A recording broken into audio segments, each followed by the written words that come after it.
After 10 days of trial, all the talking is done. Now it's up to the judge to speak with one or two more words, guilty or not guilty. It's Heroin Economics 101, a problem fought by police and prosecutors across the North Country, but it's still spiraled out of control. Always fighting on behalf of my constituents in this district. Thanks very much. Can we, is that it?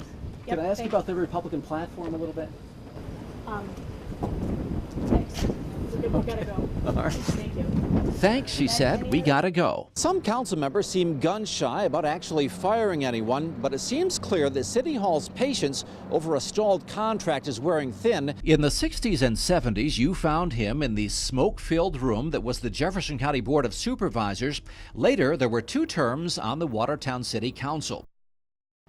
It's a case now capturing national media attention. The man accused of the strangling and suffocation death of 12-year-old Garrett Phillips in Potsdam. In court, prosecutors wasted no time.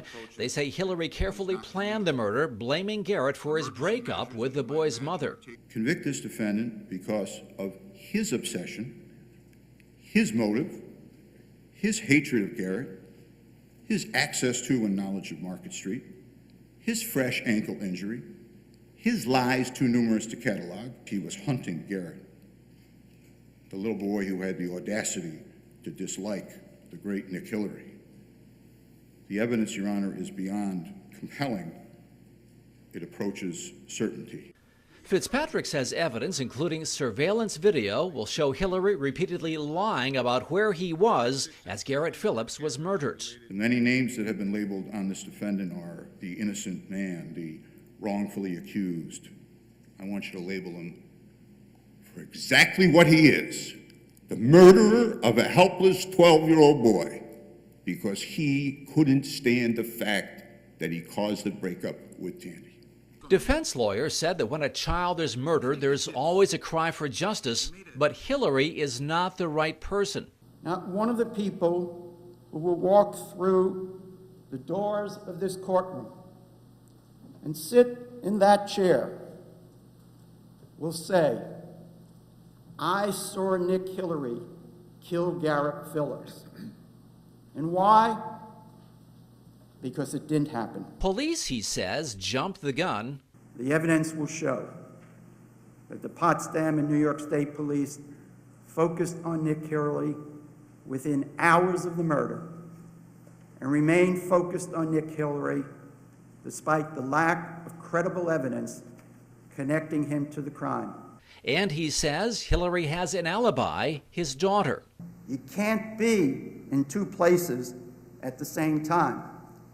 And Shauna Kay will tell you Nick Hillary was at home. First prosecution witness was Tandy Collins, Garrett Phillips' mother. She spoke of a troubled relationship with Hillary because he disapproved of her parenting.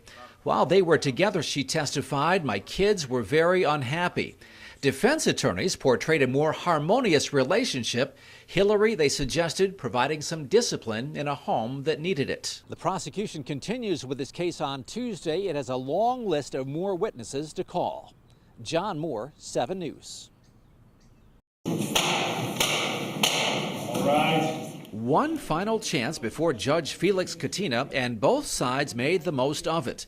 Defense attorney Earl Ward urging the judge not to be swayed by emotions, just the facts. You were not presented with any evidence that would allow you to convict this man of murder in the 2nd degree. Prosecutor Bill Fitzpatrick said Hillary is either the victim of a bizarre convergence of coincidences or he's guilty. He entered that boy's apartment, he chased him down, he dragged him into a bedroom, and he spent 90 seconds choking the life out of him. Familiar themes were repeated. The defense said police and prosecutors have done their best to make a peaceful man look violent. What they're trying to do here is to demonize. It's to demonize this man. Demonize this man so that you can say, he probably did do it. And the prosecution builds much of its case around the Hillary video that was part of his lawsuit against the village of Potsdam. Parts of that were replayed as prosecutors say it shows Hillary repeatedly lying about where he was and what he was doing around the time of the murder. He's provably lying, Judge.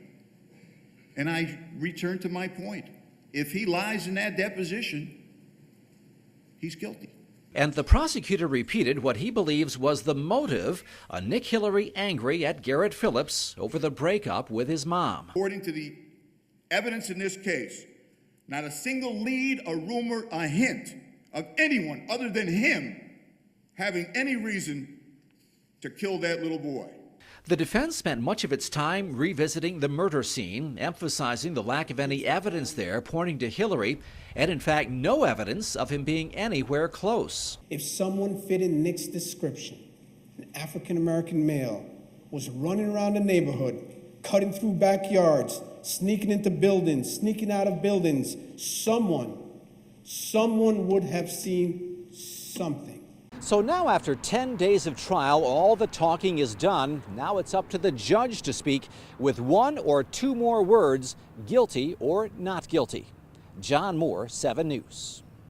Channel surfing is going to get more expensive for Dan Sauer, a subscriber to Time Warner Cable. Well, I'm not happy with it because there's not too many other options you can go with. The rate increase is spread across line items on your bill. Time Warner says it's because of its continued investment in performance and reliability, and because it is paying more for programs. But a consumer watchdog group says there's another reason your rates are always going up. They go up because of bundling and strategies that force us to buy channels we don't really want to buy. Time Warner isn't the only one upping its rates. Dish Network and DirecTV are too.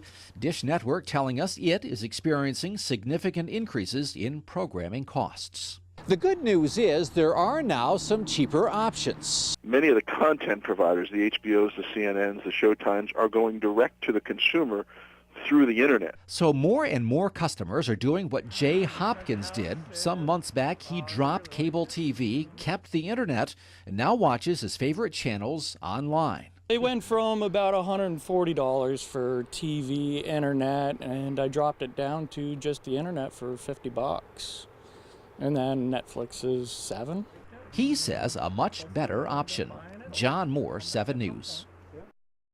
In the 60s and 70s, you found him in the smoke-filled room that was the Jefferson County Board of Supervisors. Later, there were 2 terms on the Watertown City Council.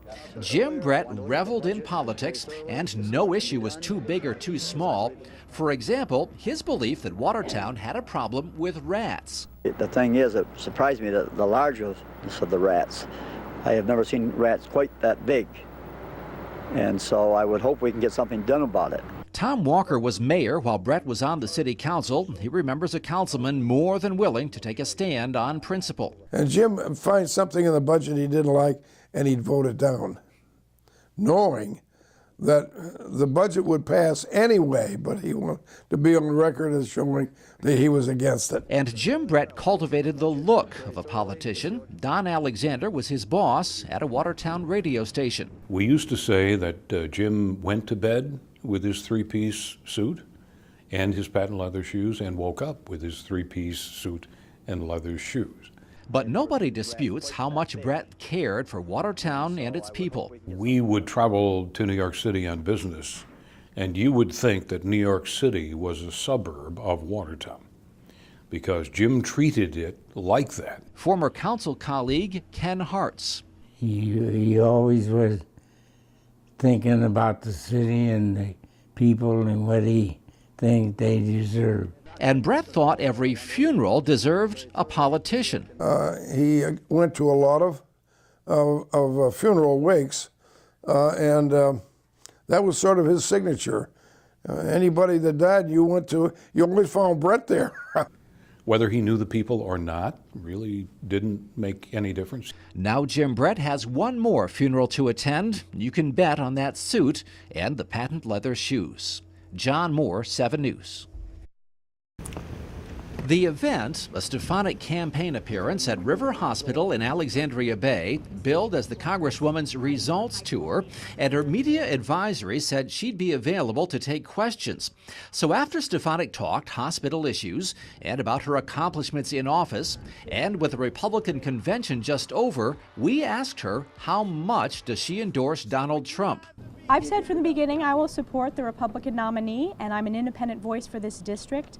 I am continuing to focus on being the best advocate I can for my constituents. A follow-up question. When you disagree with Donald Trump, will you criticize him? I have a record. I have spoken out when I disagree with a nominee, just like when I disagree with other elected officials. I'm an independent voice for this district, and my record is strong, it's independent, it's bipartisan, and it is always fighting on behalf of my constituents in this district. Thanks very much. Can we, is that it? Yep, Can I ask you about the Republican platform a little bit? Thanks. We've got to go. All right. Thank you. Thanks, she said. We gotta go. John Moore, 7 News.